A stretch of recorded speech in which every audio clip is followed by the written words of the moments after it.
Beberapa bulan terakhir ini kondisi polusi udara di Jabodetabek semakin parah.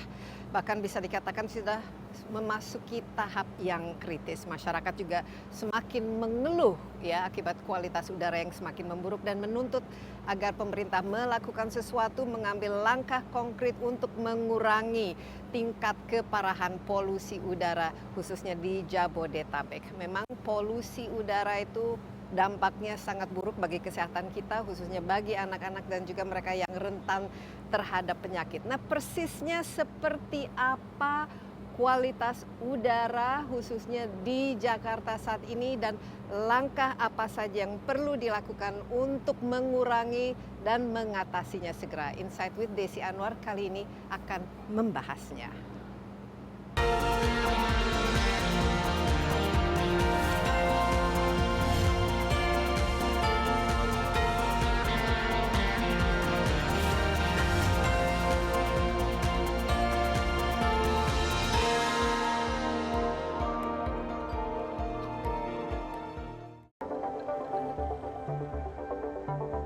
Polusi udara yang kini meresahkan warga Jakarta mendapat perhatian Presiden Joko Widodo. Jokowi menyebut penanganan polusi udara di ibu kota Jakarta perlu waktu dan harus dilakukan secara bersama-sama. Saat ini pemerintah pusat dengan pemerintah Provinsi DKI Jakarta telah melakukan segala upaya untuk mengurangi tingkat pencemaran udara di Jakarta. Mulai dari bekerja dari rumah atau WFH, uji emisi kendaraan, program kendaraan listrik, pengawasan industri, dan penghijauan perkantoran. Segala penanganan ini tidak akan dapat berjalan optimal tanpa andil dan peran aktif masyarakat, khususnya mengubah gaya hidup menggunakan kendaraan pribadi ke transportasi massal. Yang dilakukan juga semuanya harus melakukan perpindahan dari transportasi pribadi ke transportasi publik, ke transportasi massal, penanaman pohon yang sebanyak-banyaknya di kantor-kantor, di halaman kantor-kantor yang memang belum ada pohonnya, diwajibkan dan diharuskan. Parahnya polusi di Jakarta membuat Menteri Kesehatan Budi Gunadi Sadikin menghimbau masyarakat menggunakan masker untuk melindungi diri dari paparan polusi udara. Budi Gunadi merekomendasikan masker KF94 dan KN95 yang dinilai mampu menyaring partikulat matter 2,5 yang dapat masuk ke pembuluh darah hingga paru-paru. Cuma sekarang bagaimana dibikin sistem kayak rujukannya lah. Oh misalnya Bekasi lagi polusi tinggi, ya kita ambil udaranya kita cek. Asalnya dari mobil atau dari pembakaran sampah Bantar Gebang atau berdasarkan industri atau apa nih. Budi mencatat polusi udara menduduki posisi kelima sebagai faktor resiko kematian tertinggi di Indonesia setelah hipertensi, gula darah, merokok, dan obesitas. Meski begitu, pemerintah belum akan menetapkan polusi udara sebagai kejadian luar biasa lantaran belum adanya korban beresiko tinggi dan masih dapat tertangani. Sementara itu, meminimalisir polusi udara yang berasal dari industri, Kementerian Perindustrian mewajibkan pelaku industri di wilayah DKI Jakarta, Jawa Barat, dan Banten melaporkan pengendalian emisi gas buang setiap Kamis. Ketentuan tersebut tertuang dalam Surat Edaran Menteri Perindustrian Nomor 2 Tahun 2023 tentang pelaporan pengendalian emisi gas buang industri di DKI Jakarta, Jawa Barat, dan Banten. Sedikitnya 3 kewajiban perlu dilakukan pelaku usaha di 3 wilayah itu, yakni mengendalikan emisi gas buang, serta menjamin pemenuhan parameter emisi gas buang dan udara sesuai dengan ketentuan perundang-undangan. Surat edaran tersebut berlaku pada 25 Agustus hingga 31 Desember 2023. Pelaku industri yang tidak melaksanakan kewajiban itu diancam akan dikenakan sanksi. Untuk mengetahui lebih lanjut bagaimana kualitas udara khususnya di Jabodetabek, saya akan berbincang dengan seseorang yang ahli mengukur kualitas udara, yaitu Piotr Jakubowski. Am I correcting? Yes. Benar ya? Benar. Ini Piotr yang aslinya orang Polandia. Polandia, betul. Tapi sudah lama di Indonesia. Sudah. Berapa lama? Dari lahir. Dari lahir. Iya. Wah, kalau begitu orang Indonesia dong. Ya bisa bilang seperti itu. Iya. Nah, Piotr pakai ini, coba kita lihat t-shirtnya. Itu bukan kabut, ini maksudnya apa, Piotr? Ini maksudnya kalau kita lihat polusi yang ada di sini itu benar-benar bukan kabut asap tapi polusi udara yang selama beberapa minggu yang lalu berdampak kepada kesehatan anak-anak sama orang tua sama semua masyarakat di Indonesia. Iya, sama saya juga. Ini saya berapa hari terakhir ini suka batuk-batuk gitu ya, Piotr. Iya. Nah, Piotr, ini adalah co-founder dari Nafas Betul. Indonesia. Nah, bisa cerita sedikit mengenai Nafas Indonesia itu Ya. apa yang dilakukan dan untuk apa dan kenapa Piot ini memulai inisiatif Yes. seperti ini? Jadi sejak tahun 2020 saya sama co-founder saya Nathan kita memikirkan gimana cara untuk bisa mengukur kualitas udara yang ada di Jakarta. Kita sudah bertahun-tahun memikirkan itu. Si Nathan suka bolak-balik ke China, yang masa itu polusi udara di situ, di Beijing, di Shanghai itu lumayan besar masalahnya. Tapi kenapa mulai waktu itu? Apakah saat itu memang sudah terasa bahwa ada polusi udara di Jakarta? Kita dua-duanya ngelihat masalahnya dan ngelihat bahwa tidak ada begitu banyak data tentang itu. Pengen ngeriset lebih mendalam. Tapi gara-gara jumlah datanya itu kurang, kita memikirkan oke, kalau datanya nggak ada, ya udah kita bikin network dan kita meningkatkan akses kepada data yang ini. Oke, jadi data ini penting untuk mengetahui kualitasnya. Coba Betul. ini bisa cerita sedikit ini alat Ya. apa yang dipegang dan bagaimana kondisi udara saat ini? Jadi ini adalah alat pengukur kualitas udara di dalam ruangan. Kita ambil ke sini agar kita bisa lihat sekarang di kondisi di luar seperti apa. Jadi sekarang AQI-nya 155, PM2.5-nya 64. Nah, menurut World Health Organization 64 itu sudah 12-13 kali lipat di atas guideline paparan tahunan World Health Organization. Nah, jadi dengan kalau 155 ini kalau dari segi warnanya udah warna apa ini? warna merah, sudah warna merah. Iya. Dan ini adalah kondisi di sekitar kita di sekarang. Sini, Iya, sebenarnya betul. di gedung Transmedia ya. Kalau kita lihat dari sisi networknya Nafas, sekarang hampir sama. Sensor terdekatnya di Mampang Perapatan, IQI-nya 160, di sini 155. Bahkan jadi, lebih tinggi ya. Jadi di sini lebih tinggi. Nah, kita bisa lihat di sini network Nafasnya itu lengkapnya se-Jabodetabek. Dan kita sudah ada networknya di Bandung, di Surabaya, di Jogja, Malang, Semarang, dan di Bali. Jadi dengan adanya data ini, kita ada dua hal yang bisa melakukan. Yang pertama itu masyarakat ada informasi. Iya, penting ini. Penting, ada informasi dan dengan informasi ini mereka ada kesempatan untuk melakukan sesuatu. Dan yang kedua, sekarang dengan lengkapnya data seperti ini, kita bisa melakukan lebih banyak riset apa dampaknya kepada kesehatan kita. Dan ini yang kita lihat dalam beberapa hari sebelum ini, banyak orang masuk rumah sakit dengan ISPA penyakit dan ya. pernafasan juga. Dan ini warnanya ini bisa dikatakan ini hampir merah semua ya. Iya, sekarang bisa mengkhawatirkan. sekarang hampir merah semua. Jadi satu hal yang penting tentang polusi udara itu adalah sesuatu yang fluktuatif ya. Iya. Jadi artinya sekarang kalau merah bukan artinya 3 jam lagi merah lagi. Masih merah, bisa ungu atau bisa oranye, kuning atau ke warna hijau. Jadi salah satu hal yang penting sekali itu kalau kita ada aktivitas yang mau berjalankan di luar, untuk cek aplikasi. Karena ya mudah-mudahan bisa hijau juga, dan kalau hijau ya ngegas, lari di luar, olahraga di luar, anak main di luar. Iya, jadi mau tidak mau kita memerlukan data seperti ini untuk mencek selalu ya apakah sudah aman untuk kita keluar. Tapi ini bagaimana cara bekerjanya, dan ini kan ada aplikasinya di sini. Bagaimana mengambil data dan mengukurnya sehingga ya lumayan nih cukup akurat. Yeah. How does it work? Ini adalah di dalam sini ada yang namanya optical particle counter. Jadi ngomongin polusi udara, kita fokusnya kepada particulate matter PM2.5 yang benar-benar kecil sekali. Jadi di sini ada particle counternya di dalam, ada layarnya, dan ini untuk indoor. Nah, kalau kita lihat dari sisi outdoor, kita ada alatnya seperti ini. Oh, oke. Nah, jadi ini dibikin dari stainless steel. Ini jadi, apa namanya? Ini juga alat pengukur udara, tapi untuk di luar ruangan. Jadi ini dipasang di seluruh network Nafas itu mempunyai alat-alat seperti ini. Ini sertifikasinya dari Uni Eropa. Jadi sudah dipakai di ribuan titik di seluruh dunia.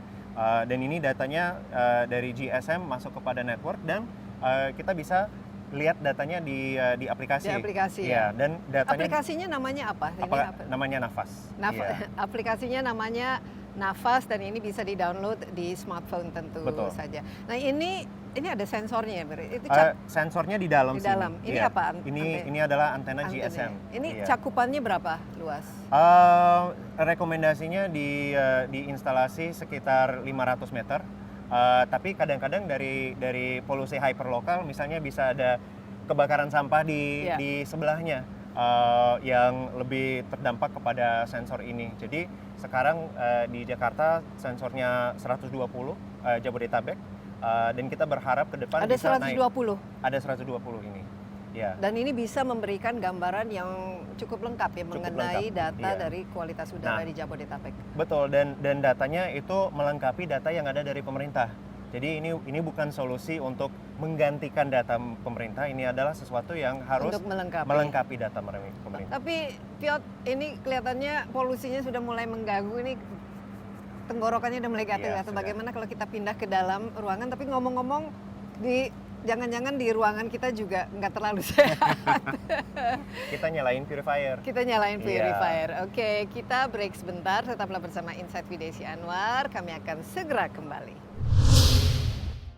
Nah, ternyata dari pengukuran yang kita melakukan, banyak-banyak gedung sekolah, gedung kantor, rumah, tempat olahraga, itu semua kebocoran dari luar ke dalamnya bisa hampir 100%.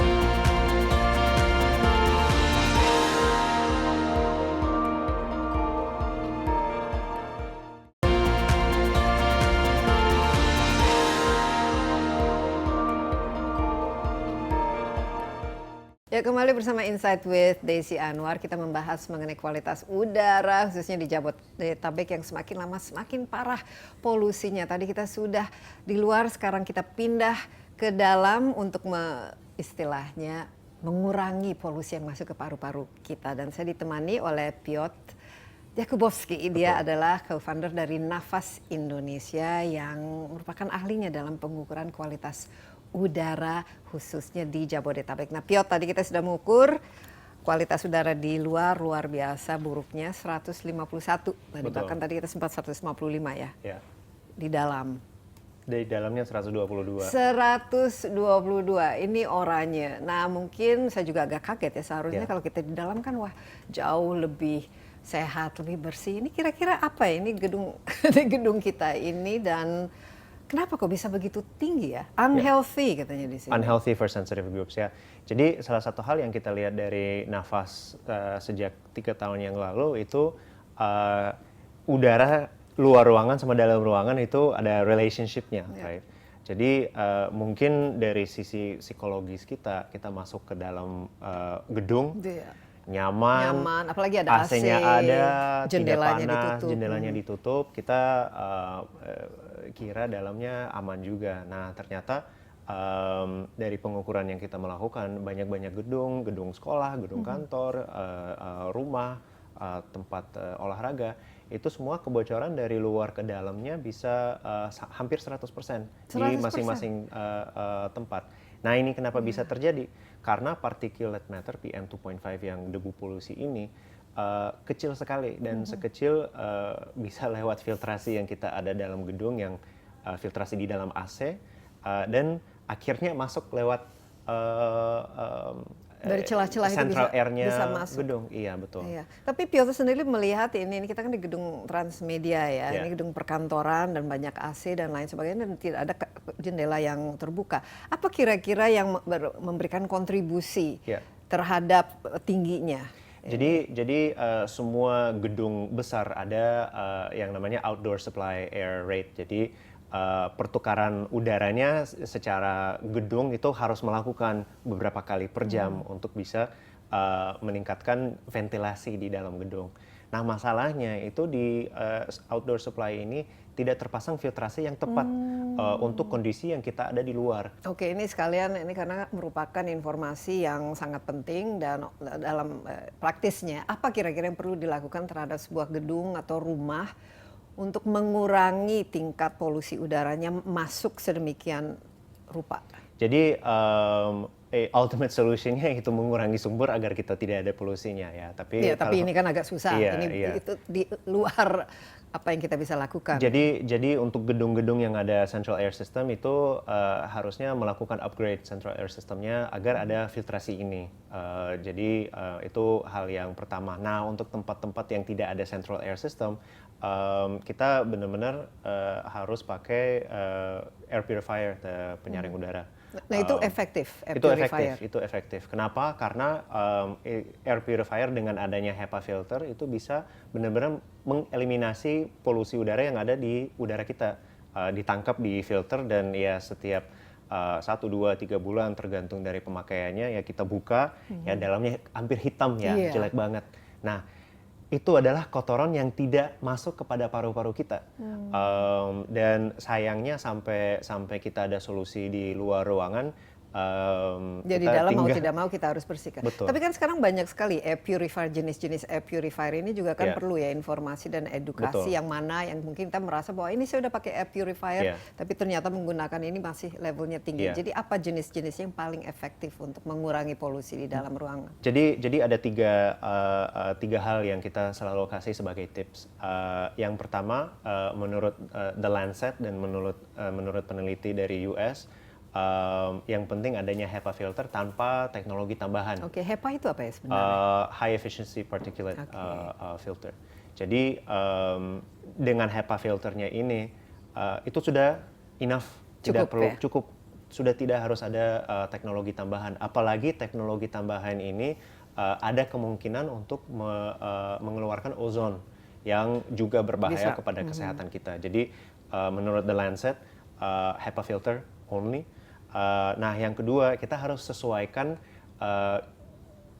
ukurannya air purifier kepada ukuran kamar. Seperti AC, kalau kamar kita besar dan AC-nya kecil ya nggak dingin. Iya. Jadi sama dengan air purifier, kalau kamarnya lumayan besar, air purifier yang kecil-kecil di meja nggak bakal menjalan. Nggak bakal Iya. efektif ya. Dan yang ketiga yang kita rekomendasikan itu untuk air purifier-nya ada pengukurannya jelas. Jadi artinya bukan hanya warna-warni, ada air purifier sekarang yang ada warna biru, hijau, kuning, ada skalanya yang beda-beda.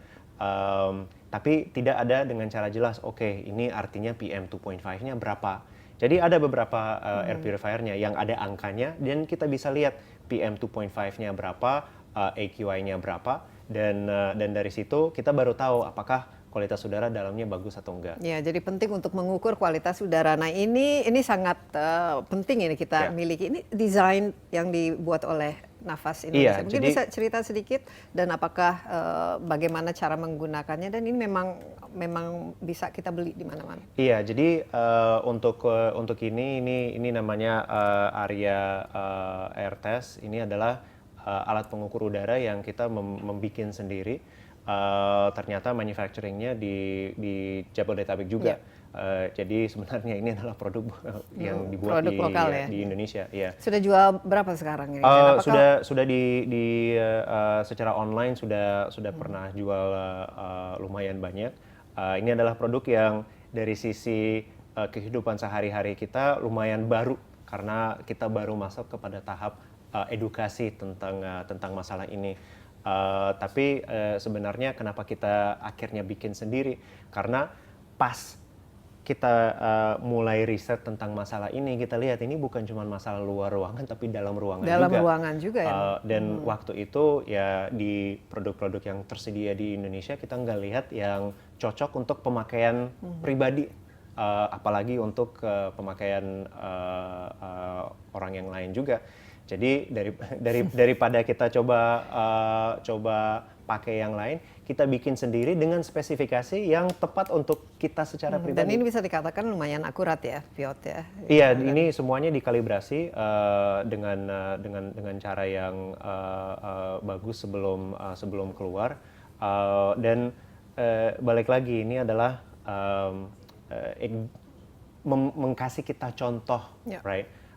Mengkasih kita kesimpulan apa udaranya di sekitar kita. Iya, nah ini mungkin sekarang akan menjadi salah satu alat yang harus kita miliki di rumah untuk mengecek terus-menerus kualitas udara supaya kita bisa tahu ini apakah ruangan kita harus memiliki air purifier atau apakah sudah cukup aman ataupun inilah bersih ya untuk kita beraktivitas.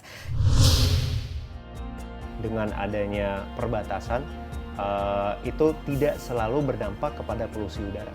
Jadi kadang-kadang ada juga angka di bulan Juli 2021 PPKM darurat dijalankan dan selama 3 minggu ke depan polusi udara malah naik.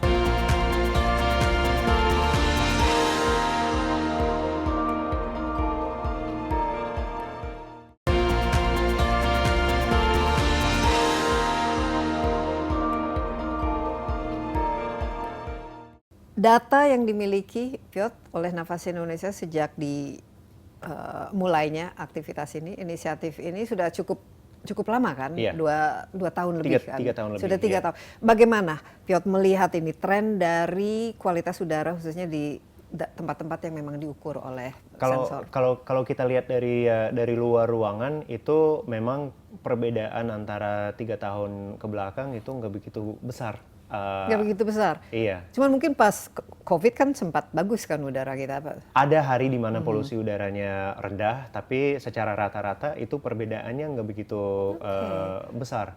Yaitu mengkhawatirkan merah. Iya. Jadi ada banyak data yang kita sudah ada dari PSBB, ada PSBB 1, 2, 3, ada PPKM darurat, dan dari sewaktu itu kita lihat bahwa dengan adanya perbatasan itu tidak selalu berdampak kepada polusi udara. Jadi kadang-kadang ada juga angka di bulan Juli 2021 PPKM darurat dijalankan dan selama 3 minggu ke depan polusi udara malah naik. 12%. Iya. Itu kenapa biasanya? Apakah karena berkaitan dengan cuaca juga atau angin, hujan? Iya. Karena biasanya kan kalau orang wah ini hujan jadi debunya berkurang, itu ada pengaruhnya. Semuanya. Jadi kalau kita obrolkan masalah polusi udara, ada 2 sisi dalam itu. Ada sisi sumbernya, produsen polusinya yang ada sumber energi, sumber transportasi, sumber pelabuhan dan lain-lain. Biasanya PLTU, mereka bakar batu bara. Ini ada sumbernya. Dan ada juga dampak dari atmosfer, dari meteorologi, dari geografi juga. Misalnya sekarang kan El Nino, musim kemarau, menambah parah. Betul, menambah parah. Menambah parah karena kalau kita lihat dari faktor meteorologi sama atmosfer, misalnya dari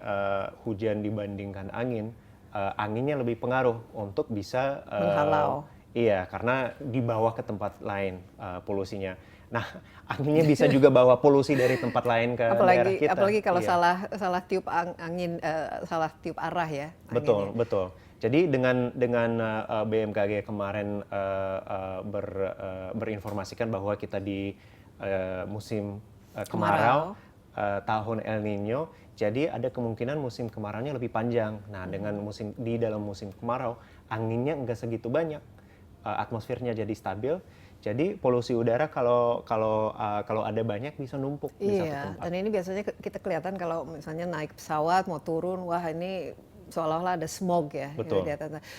Piotr, ini kan sudah ada di beberapa daerah ya, Jabodetabek termasuk Bandung juga. Rata-rata itu berapa ininya ukuran kualitasnya? Kalau kita tadi kan 150 ya, atau 155 itu kita konsisten 3, 4, 5 tahun terakhir ini berapa, dan juga daerah yang terparah ini beda-beda kan tentu saja. Beda-beda. Jadi kita sekarang di Jakarta Selatan. Betul. Gitu. Nah, kalau dari Nafasnya sendiri, kita ngelihat polusi udara sebagai bukan cuma masalah environmental, tapi masalah kesehatan. Jadi kita juga tidak suka bikin kayak rata-rata satu kota. Kenapa? Karena di satu kota ada banyak banget tempat ada perbedaan polusi udara di satu tempat dengan yang lain. Aku kasih contoh. Di tahun 2022 rata-rata Jakartanya PM 2.5-nya 36, itu sekitar 144 146 Jadi orange AQI-nya ya? orange. Orange. Iya. Tapi kalau kita breakdown antara masing-masing kota, utara, selatan, pusat, dan lain-lain, ternyata sudah kelihatan perbedaan. Ada yang dari 34 sampai yang 40 berapa. Paling parah di mana saya? Kalau kita bilang DKI Jakarta, itu di Jakarta Timur. Jakarta Timur. Ini Iya. penyebabnya apa? Apakah ada kaitannya dengan mungkin daerah sekitarnya lebih dekat ke PLTU misalnya atau Ada kalau kita lihat polusi udara, ada dua hal juga yang harus dipikirkan. Yang pertama itu yang namanya polusi hyperlokal. Polusi hyperlokal itu artinya kalau kita di gedung Transmedia dan di rumah sebelah ada yang bakar sampah. Nah ini, Iya. ini paling sering ini. Iya. Itu Bahkan di di Betul. RT saya ini wah bakar sampah hari ini masih bakar Iya. sampah yang ada tambah polusi kan? Iya, nah itu namanya polusi hyperlokal. Jadi di sekitar kita. Nah, yang kedua adalah polusi lintas batas, Ya. yang bisa datang dari Daerah lain. ratusan ribuan kilometer. Jadi aku kasih contoh ngomongin bencana beberapa bulan yang lalu ada New York jadi kota terpolusi di dunia. Iya. Gara-gara ada bakaran hutan di Kanada. Jadi itu jauh, jalannya berdiri ribuan kilometer. ya? Jadi Iya, bisa ya, bisa. ini apalagi karena bila anginnya menghembus ke arah Betul, itu ya. betul. Kalau di khususnya Jabodetabek ini yang paling memberikan kontribusi terbesar ini kan bisa kita katakan ada apa sih yang menyebabkan polusi? Ada PLTU karena kita banyak pabrik Iya, di sekitarnya Jabodetabek, ada ratusan pabrik, ada juga karena banyak motor, kendaraan bermotor, BBM dengan polusi di jalan, tapi ada juga yang bakar sampah, ada El Nino dan lain sebagainya yang paling besar berkontribusi saat ini. Iya. Piot, apa? Kalau saat ini dari nafasnya sendiri, jujurnya susah untuk bisa benar-benar 100% tahu yang Pinpoint mana yang paling mana ya. betul. Nah, yang kita pengen ada yang lakukan adalah yang namanya source apportionment study. Yang source apportionment study artinya kita bisa ngelihat, oke, titik misalnya di Jakarta Utara sumber polusi untuk Jakarta Utara sendiri itu A, B, C, D, right? Dan dengan kontribusinya 1, 2, 3, 4. Yeah. Di Jakarta Timur bisa A, B, E, F, right? Mungkin C-nya nggak ada, kontribusinya sekian. Di Bekasi bisa beda Betul, lagi. bisa beda lagi. Jadi penting banget untuk bisa benar-benar menjalankan strategi ke depan untuk mengatasi ini. Kita harus ngelihat secara data. Itu datangnya dari mana? Aku kasih satu analogi. Kalau kita ke dokter umum, kadang-kadang diagnosanya belum dapat.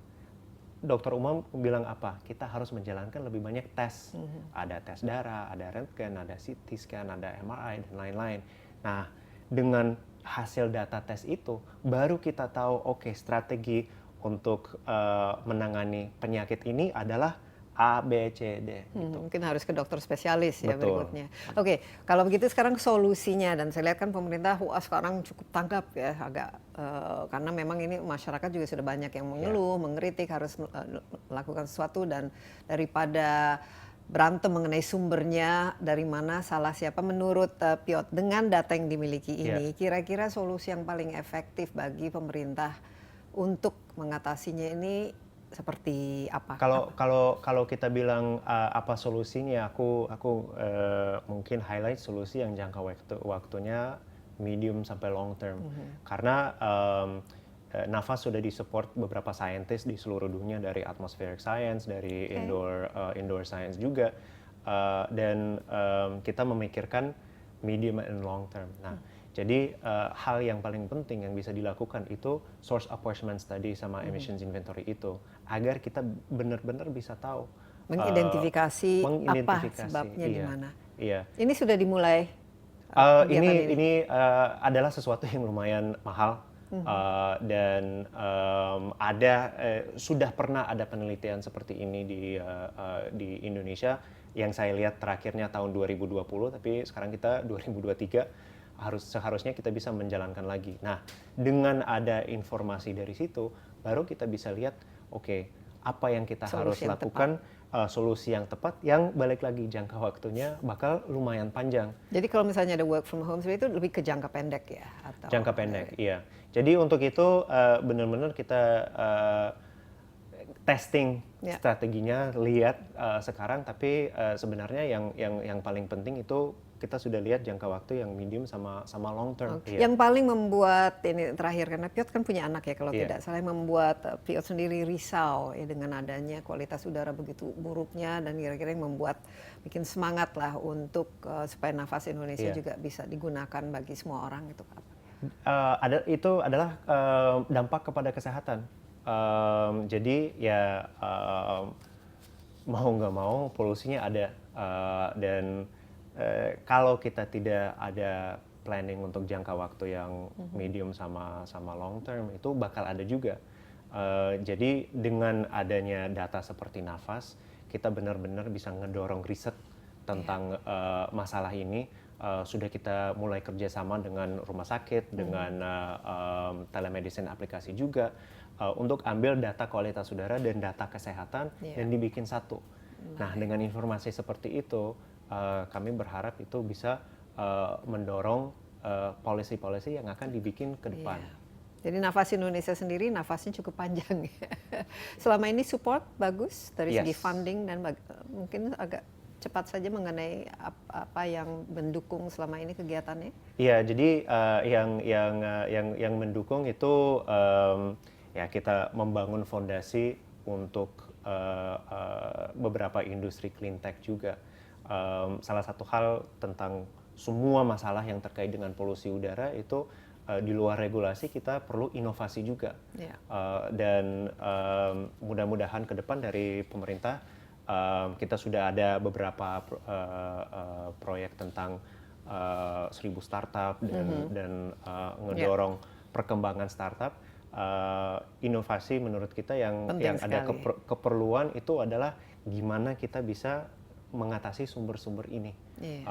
Jadi sekarang ya dari sisi awareness-nya tinggi, kita berharap juga ini bukan cuma jadi tren 1 bulan 2 bulan, tapi bisa seterusnya. Tapi bisa seterusnya karena ya polusi udara memang bakal ada kalau kita tidak mengatasi masalahnya. Baik, dan ini sangat buruk ya terhadap kesehatan kita, dan tentu saja akan mempengaruhi ya kualitas dari manusianya.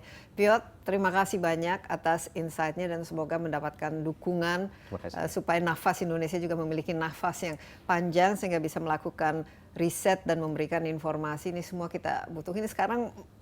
Kualitas udara, bagaimana PM-nya dan lain sebagainya sudah merupakan makanan kita sehari-hari lah sebelum kita beraktivitas. Sekali lagi, terima kasih. Terima kasih. Dan Insight with Desi Anwar masih akan kembali sesaat lagi dengan narasumber berikutnya. Ingat bahwa polusi udara yang buruk sangat berdampak buruk terhadap kesehatan kita. Apa-apa saja dampaknya? Kita akan kembali sesaat lagi.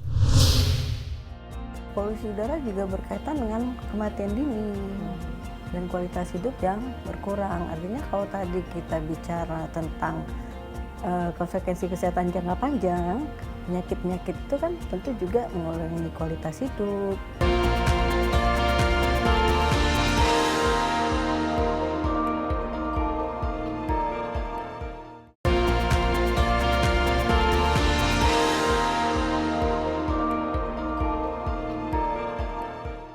Kembali bersama Insight with Desi Anwar. Topik kita kali ini mengenai bahaya polusi udara terhadap kesehatan kita semua. Dan memang akhir-akhir ini ya kualitas udara kita khususnya di Jabodetabek itu semakin parah, sangat-sangat terasa ya bagi kesehatan kita. Saya sudah ditemani kali ini oleh Dr. Feni Fitriani Taufik, Dia adalah dokter spesialis paru dari Perhimpunan Dokter Paru Indonesia. Dok Feni, apa kabar? Terima kasih telah bergabung bersama kami. Tadi sudah mendengarkan kita berbincang dengan Piot ya mengenai kualitas udara di khususnya Jabodetabek, bukan saja di luar ruangan, tapi ternyata di dalam ruangan juga sangat-sangat tidak sehat. Nah, Dokter Feni sendiri ini apa sih kalau secara ya kita terus-menerus terekspos terhadap kualitas udara yang bukan buruk lagi, tapi sangat-sangat buruk dan dalam jangka waktu panjang. Apa-apa yang bisa kita alami? Ya. Kalau kita bicara bahaya polusi udara, itu kan ada jangka pendek, jangka panjang. Ya. Nah, karena ini sudah berkelanjutan ya Mbak Desi. Sudah bertahun-tahun. Mungkin kadang-kadang artinya kita mulai bicara tentang efek jangka panjang ya, konsekuensi pajanan polusi udara, kandungan-kandungan gas dan partikel yang tidak sehat ke dalam tubuh kita. Artinya nanti akan terjadi akumulasi efek kesehatan seperti risiko penyakit asma mulai makin meningkat, atau orang yang sudah punya penyakit asma, asmanya jadi makin kambuh, tidak terkontrol. Juga risiko penyakit PPOK. PPOK itu penyakit paru obstruktif kronik yang biasanya berkaitan dengan rokok, penyebab utama, tapi polusi udara juga bisa. Nah, PPOK juga berkaitan dengan pajanan polusi udara yang tinggi. Kemudian tuberkulosis. Kita di dunia nomor 2 loh. Nomor 2 ya? Ya. Wow, padahal ini harusnya kita sudah harus melewati turun, ya. Tapi ternyata polusi udara pun juga ikut berkontribusi menyebabkan angka TB-nya, infeksi TB baru jadi makin berkembang. Kemudian infeksi, risiko-risiko penyakit infeksi seperti radang paru, pneumonia itu juga jadi masalah. Dan terakhir kanker paru. Kanker paru walaupun juga rokok jadi penyebab utama, tapi ternyata kontribusi polusi udara juga ada di situ. Artinya kalau kita ukur nanti risiko kesehatan jangka panjang, kita tidak hanya menghadapi ISPA, tapi nanti angka-angka penyakit tadi itu juga akan merambat naik, dan itu tentu jadi masalah bersama ya. Iya, nah kalau di Indonesia ini kita lihat ada banyak sekali orang merokok ya. Ini salah satu mungkin bagian dari budaya Indonesia adalah budaya merokok itu. Sekarang ditambah lagi dengan polusi udara. Nah, dokter kan sebagai seorang dokter spesialis paru ini dari tahun ke tahun ini paling apa yang dilihat yang paling banyak diderita, dan siapa-siapa saja yang paling sering berkonsultasi dengan dokter ini untuk kondisi kesehatannya. Kalau tadi kita berkaitan dengan rokok, rokok memang kita lihat itu hubungannya ke kanker paru, ke PPOK. Nah, pesannya buat perokok nih, udara di luar tuh udah lebih jelek loh, masa dengan sadar tambahin lagi pakai rokok. Jadi kalau yang merokok, udah deh, dari rokoknya kita di polusi udaranya harus lebih hati-hati. Gitu. Nah, yang dan juga merokok kan menambah polusi udara, menambah polusi udara di dalam ruangan. Dan yang sering ditemukan sekarang ini lonjakan keluhan ISPA, asma yang tidak terkontrol. Nah, kalau data kalau alergi itu bisa juga. Alergi gitu, jadi faktor yang bisa meningkatkan keluhan-keluhan tersebut. Kalau bicara data, saya kan di Rumah Sakit Persahabatan, kita tuh data yang kita punya yang sudah kita olah, ternyata memang ada peningkatan kunjungan pasien ke poliklinik dengan keluhan ISPA, dengan keluhan pneumonia dibanding tahun yang lalu. Jadi ada ya, terasa ada, ya.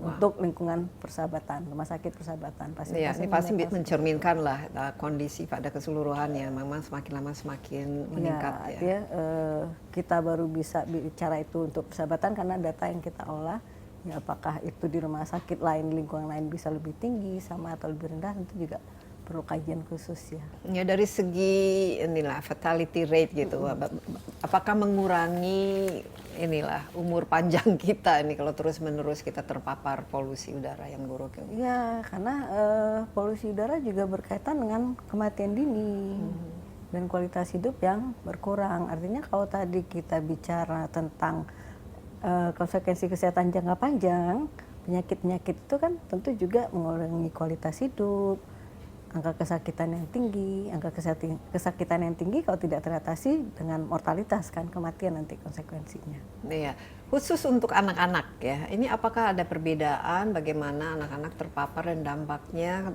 terhadap polusi misalnya ketimbang dewasa yang lumayan sehat lah gitu. Ya, kalau anak itu kan masuk salah satu kelompok rentan.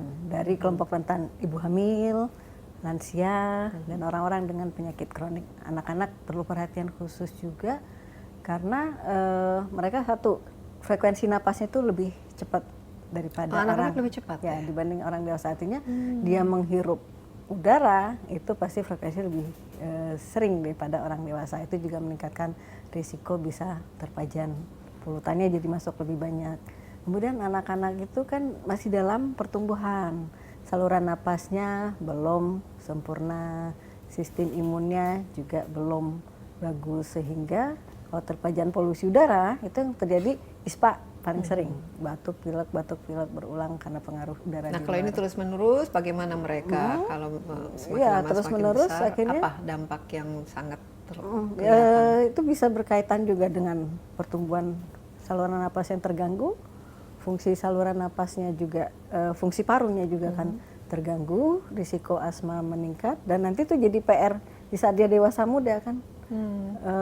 Dewasa muda sudah terkena dengan fungsi yang tidak baik tadi, rentan terkena penyakit, sehingga di usia dewasa yang itulah yang menyebabkan bisa muncul penyakit lebih dini dan kematian yang lebih dini. Artinya anak-anak jadi PR, bisa dikatakan PR seumur hidup kalau nggak kita atasi. Iya, jadi seharusnya mereka lebih kita lindungi ya. Tapi sekarang kan susah kan anak-anak ya, apalagi mereka suka bermain di luar dan lain sebagainya. Nah ini apakah ada dampaknya terhadap pertumbuhan mereka secara intelektual, secara ya tinggi badan dan kesehatan secara keseluruhannya itu kalau Ya, terus ada beberapa penelitian ya Mbak Desi ya yang mengatakan bahwa stunting, pertumbuhan yang terhambat itu berhubungan dengan polusi udara pada anak-anak, intelektualitas juga, IQ juga ada hubungannya. Itu ada beberapa penelitian yang menunjukkan ke arah situ. Artinya mungkin karena seringkalinya infeksi, tubuhnya harus melawan infeksi, akhirnya yang harusnya digunakan untuk tumbuh kembang itu jadi terhalang. Dan anak-anak dengan asma, gejala asma, apakah Dr. Feni ini bagian dari data semakin lama semakin bertambah jumlahnya? Nah, kalau untuk data yang di persahabatan itu kunjungan keseluruhan, tapi banyak penelitian juga menyatakan bahwa asma pada anak itu berkaitan dengan polusi udara. Makin tinggi kadar PM-nya itu keluhan anak-anak dengan ISPA, asma juga kan. Iya, dan Jakarta ini PM 2,5-nya itu tadi di dalam ruangan aja udah itu tinggi. sangat mengkhawatir. Tapi apa ibu hamil bagaimana? Apa yang harus apa kira-kira dampak yang bisa kalau ibu jadi kalau terpapar hamil, terus-menerus? Ibu hamil itu kan dia memerlukan oksigen lebih banyak, dan salah satu komponen polusi udara itu kan ada gas CO. Gasnya itu kan yang tadi SO2, NO2, CO, CO2. Nah, CO ini dia punya kemampuan mengikat hemoglobin lebih kuat. Sehingga harusnya hemoglobin yang fungsinya mengikat oksigen itu jadi kalah. Jadi akhirnya karena hemoglobinnya lebih diikat sama oksigen, tubuh hemoglobinnya berikatan dengan CO, tubuhnya kekurangan oksigen meskipun nggak ekstrim, tapi yang berkelanjutan sedikit demi sedikit itu tentu akan mempengaruhi ke sistem tubuh kita, karena oksigen kan jadi kayak sumber energi bisa ya. berdampak terhadap Ke janin juga. akhirnya janinnya lahir dengan bisa berat badan rendah, tinggi badan yang kurang, PR lagi kan. Iya, apalagi ya makanya ibu hamil kan tidak boleh dekat-dekat orang yang merokok atau tidak boleh merokok karena ini dampaknya sangat. Ini bayangkan tiap hari seolah-olah kita ini di ruangan yang dimana orang merokok ya karena kualitas udaranya. Kalau lansia dan juga mungkin lebih rentan terhadap penyakit, ini ada datanya, Dok? Kalau kondisi lansia itu suatu kerentanan. Ya, jadi karena sistem imun dia juga pasti lebih tidak sekuat kita dewasa muda ya dalam menghadapi apakah itu polusi, bakteri, virus dan lainnya. Apalagi lansia biasanya sudah ada komorbid ya. Iya. Tanpa infeksi pun biasanya sudah ada hipertensi, ada diabetes, mungkin diabetes. ya. Ditambah lagi dengan polusi udara, ya akhirnya itu ikut berkontribusi memperberat, baik dia memperberat penyakit komorbidnya atau itu jadi infeksi tersendiri. Polusi ini jadi masalah kita bersama ya Mbak Desi, dan tidak bisa singkat waktunya, pasti bertahap, bisa bertahun, berpuluh-puluh tahun. Artinya buat masyarakat kita harus mengambil peran kita.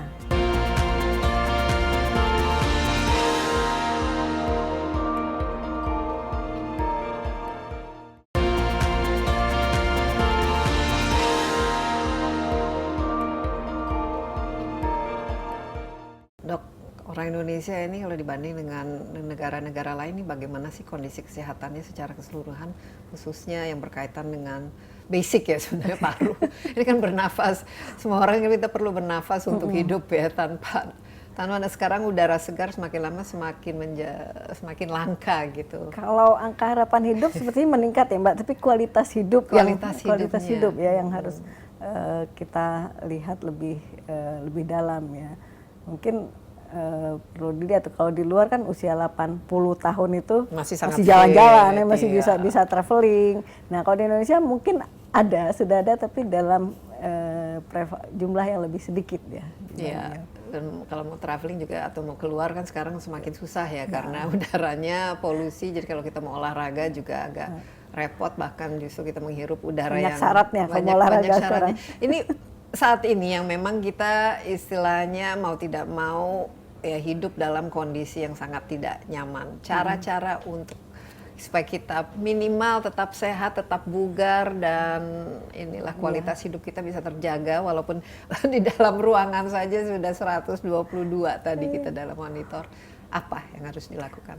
Itu polusi udara itu memang tidak bisa serta-merta kayak kita madamin api terus hilang kan. Memang butuh waktu bertahun-tahun, dan kita juga harus punya strategi kan. Untuk yang pertama itu dari daya tahan tubuh dulu nih, karena terjadinya penyakit atau tidak itu ada hubungannya sama si orangnya sehat atau tidak, bagaimana basic sistem imunnya, terus bahan yang masuk nih, bahan apakah itu penyakit, polutan, kemudian lingkungannya. Jadi harus balik ke diri sendiri. Kita harus jaga kesehatan ya. Kalau dari pemerintah ada pola hidup bersih sehat ya, itu artinya tidur cukup, istirahat cukup, stres padahal kita sudah 3 COVID lagi. Kalau dulu kan itu rajin cuci tangan. Itu tetap makanan bergizi, multivitamin, beraktivitas kan yang 150 menit per minggu ya. Tapi nggak bisa di luar deh kayaknya. Untuk di dalam juga susah sekarang. Untuk di luar pun harus banyak syarat yang kita lihat, syarat dan ketentuan berlaku. Iya. Jadi memang mau tidak mau harus itu. Apalagi yang bisa khususnya bagi anak-anak, karena kan mereka harus lebih dijaga ya. Apa yang harus kita terapkan? Sama PHBS yang satu yang sering dilupakan, nggak ngerokok kan. Karena kan rokok bukan hanya buat dirinya, tapi juga orang di sekitar, terutama anak-anak kan. Double lagi polusi udara, rokok dari orang sekitar itu juga kasihan anak-anaknya gitu. Kemudian untuk jangka panjang polusi yang tidak bisa kita atasi dengan segera, selain diri kita, tentu masyarakat juga harus teredukasi nih, melihat kondisi udara di luar ruangan seperti apa gitu. Nah, kalau memang kan ada panduan ya Mbak Desi, apakah orange, merah. Nah, biasanya malah kan ungu ya sekarang kalau sudah. Kalau merah itu kan udah bahaya buat orang sehat sekalipun. Jadi harus pintar-pintar melihat bagaimana kondisi polusi di sekitar kita. Kalau memang itu di kondisi yang nggak bagus, sudah nggak baik buat kesehatan, sebaiknya kan hindari. Menghindari itu yang paling efektif, tapi nggak selalu bisa dilakukan. Ya, kalau nggak bisa dihindari ya pakai masker. Ya. Pakai masker kan. Nah, sepertinya kita harus kembali ya ke budaya menggunakan masker ya. Apakah masker bisa memang mengurangi? Kalau waktu dulu kan kita maskernya untuk virus mencegah virus. Ini efektif juga ya untuk kalau masker mencegah untuk 2.5 untuk partikel, 2.5 untuk partikel bisa, tapi untuk gas enggak. Nah, nanti kan pertanyaannya masker mana nih yang paling baik kan? Jangan pakai gas mask, masker pakai gas. Ini masker makin ideal, makin gak nyaman dipakai. Ya kalau yang kita lihat kan N95 itu kan yang memang secara yang ada ininya lah seperti itu kan perlindungannya paling tinggi, asal dipakai juga dengan baik, nggak bocor. Nah tapi kan gak nyaman. Jadi kalau mau perlindungan maksimal nanti kita juga harus lihat nyaman atau tidak nyamannya. Nah, yang paling mungkin buat masyarakat itu pakai masker bedah. Masker bedah dipakai dengan benar nutupin Itu hidung bisa, dan mulut. Ya, itu paling tidak. Proteksi terhadap partikel masih bisa diharapkan. Iya. Nah mungkin edukasi ya bagi masyarakat kita merasakan sendiri kan dampaknya dan wah ini batuk-batuk dan lain sebagainya. Tapi edukasi apa yang lebih harus diberikan kepada masyarakat untuk ya tadi kan sudah bagaimana menjaga kesehatan tapi dengan pemahaman lebih lagi mengenai kualitas udara itu adalah segalanya. Iya, artinya selain yang tadi diri sendiri, lindungi diri, kemudian bagaimana kita ke lingkungan sekitar. Nah lingkungan itu idealnya seperti lingkungannya tadi kan satu tidak merokok ya, itu diri sendiri. Kemudian menjaga juga tidak menambah polusi udara, contoh dengan membakar sampah. Ya, bangkar sampah ini juga kebiasaan ya. Iya, paling simpel soalnya. Iya, tapi paling ternyata kan paling ini sudah ada polusi, tambah lagi bakar sampah. Itu kan mengganggu orang sekitar. Bakar sampah juga menambah polusi udara di luar ruangan. Harusnya nih ada sanksi nih bagi yang mereka bakar sampah ya. Iya. Kemudian ini kan karena salah satu penyebab polusi udara transportasi kan penyebabnya bisa transportasi, industri, pembangkit listrik, banyak multifaktor banyak kan. lah. Kita nggak bisa harus stop ini pasti akan ini begini. Kehidupan modern itu begini. Ini salah satu dari konsekuensi dan resikonya yang memang secara jangka panjang harus diatasi ya.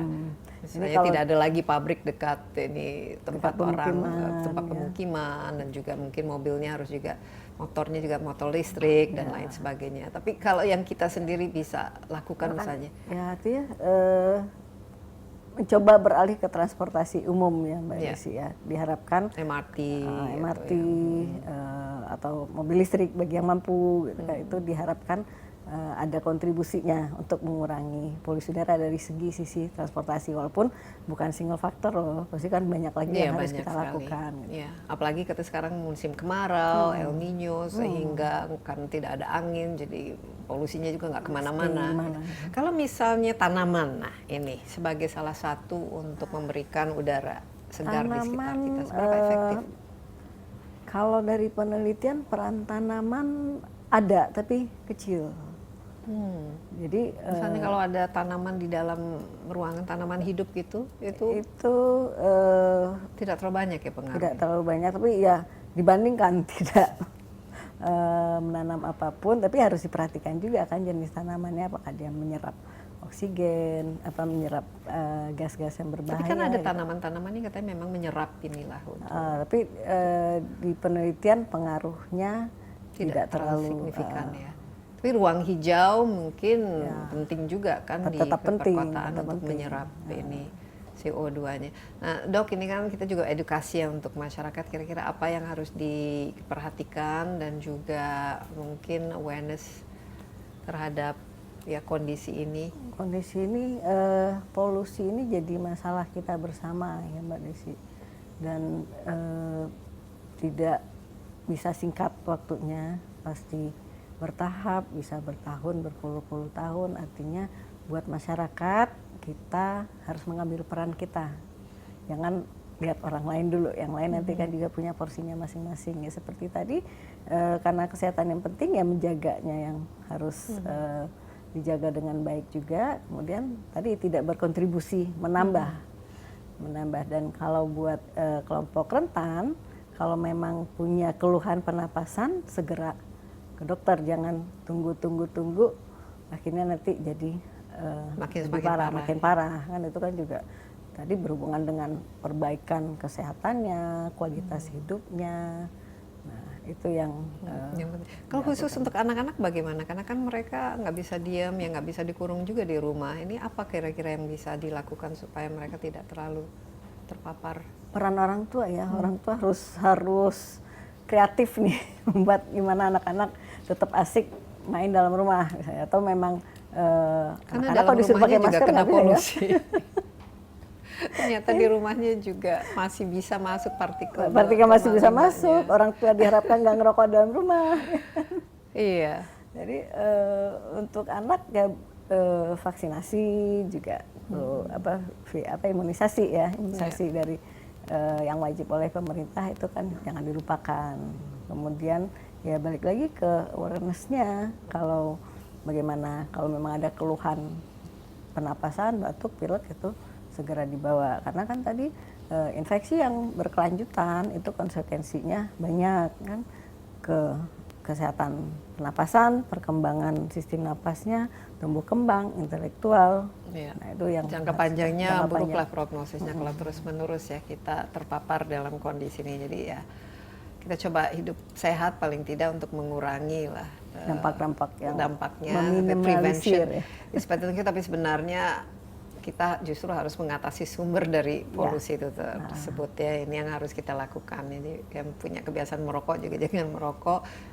Sering bakar sampah juga jangan bakar sampah, tapi kita juga harus lakukan sesuatu terhadap ya, kita di Jabodetabek ini dikepung oleh banyak sekali pabrik yang mencemar ya udara. Itu sangat membahayakan kita semua. Jadi pemerintah juga harus melakukan sesuatu yang cukup drastis. Dr. Feni, terima kasih banyak atas waktunya dan insightnya, tapi sehat ya. Alhamdulillah sehat. Masih berolahraga di dalam lebih banyak di dalam ruangan. di dalam ruangan, tapi harus ada ininya nggak, pakai air purifier nggak sekarang? Bisa membantu sih. Bisa membantu ya. Bisa membantu, dan air purifier juga harus diperhatikan kapasitas lingkungan berapa yang bisa dia buat bersih. Iya, dan harus dicek terus menerus jangan Betul. sampai tidak diganti. Sekali lagi terima kasih banyak ya Dr. Feni. Ya demikian Insight with Desi Anwar kali ini. Terima kasih banyak juga atas perhatiannya. Jangan lupa Anda bisa menyaksikan acara ini di cnnindonesia.com dan di YouTube CNN Indonesia Insight with Desi Anwar. Sampai jumpa, stay safe, bye bye.